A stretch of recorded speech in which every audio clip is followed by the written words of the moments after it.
హిమవంతుని కుమార్తె పార్వతీదేవి భగవాన్ శివుని కోసం ఘోర తపస్సు చేశారు. ఆ తపస్సులో ఆమె మస్తకంపై చంద్రుడు ప్రకాశించారు.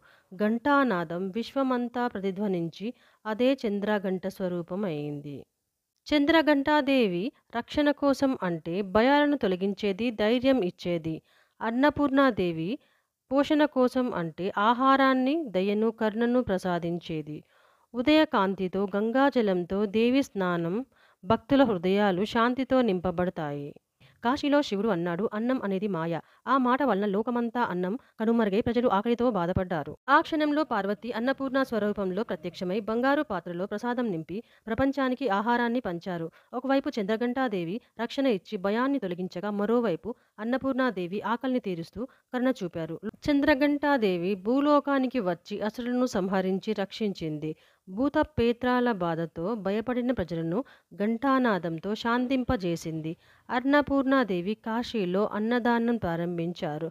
ప్రతి ఒక్కరికి ప్రసాదం లభించింది. ఆకలికి ముగింపు కలిగింది. భక్తులు మంత్రజపంతో హృదయ శాంతి, ఆనందం పొందుతున్నారు. గంటల ధ్వనితో పూజ, గంటల ధ్వని, మంత్రాలు, దీపాలతో సాయంత్రం దీపారాధనలో వేల దీపాలు వెలిగించి భక్తులు ఆరాధన చేస్తున్నారు. రాత్రి నక్షత్ర కాంతిలో చంద్రఘంటాదేవి గుడి చుట్టూ తిరుగుతూ ఉంటుంది. భక్తులు కీర్తన, నృత్యం ద్వారా దేవికి సత్కారం చేస్తున్నారు. దేవి సింహంపై యోధ రూపంతో శత్రువులను దూరం చేస్తుంది. భక్తుల కోసం అన్ని భోజనాలు దేవి అనుగ్రహముతో జరుగుతూ ఉన్నాయి. భక్తులు దేవి యొక్క అనుగ్రహం పొందుతూ ధైర్యాన్ని, కరుణను అనుభవిస్తున్నారు. ఆలయం నిశ్శబ్దం. దేవి కాంతి భక్తుల హృదయాల్లో కొనసాగుతూ ఉంది. చంద్రఘంటాదేవి యోధశక్తి ప్రసరించే ఆహార కాంతి కమలంపై అన్నపూర్ణాదేవి.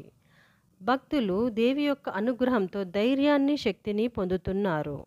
అన్నపూర్ణాదేవి ఆహారానికి, ప్రాణానికి ఆధారం. చంద్రఘంటాదేవి ధైర్యానికి, రక్షణకి అదృశ్య శక్తి. ఇద్దరూ కలిసి లోకానికి ఆశీర్వాదం ప్రసరిస్తున్నారు.